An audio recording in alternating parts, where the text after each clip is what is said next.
I am Dr. Nivedita Bharati, consultant obstetrician and gynecologist. When we talk about cancer in women, breast cancer is the commonest cancer affecting women. Next comes the cervical cancer. Today we are going to talk about pap smear, that is a test used for cervical cancer screening. And when we look at the statistics, every 8 minutes, one Indian woman dies of cervical cancer. The other way to put it up is, of 4 women who die of cervical cancer in the world, 1 will be the Indian woman.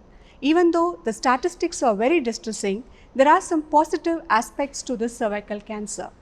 So, of all cancers that affect women or the human being as such, the cervical cancer is very special in the sense it can be called as a preventable disease. We know the natural history of the cancer. It is not available for all other cancers. And more important, we don't know the reason for most of the cancers that affect the humans. But it has been found out that cervical cancer is caused by the human papilloma virus. When we say the natural history of the disease, for a normal cervical cell to get transformed into a cancer cell, it takes a very long time, meaning even up to 10 to 15 years. And the normal cell undergoes certain changes before it becomes actually a cancer cell.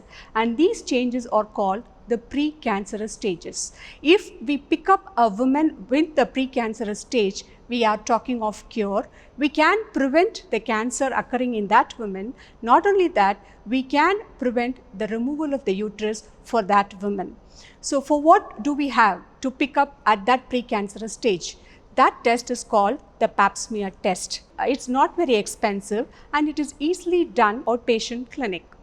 When a woman is examined by the gynecologist will take some cells from the mouth of the uterus and put it on a slide and send it to the lab, and we'll get the results in a day or two.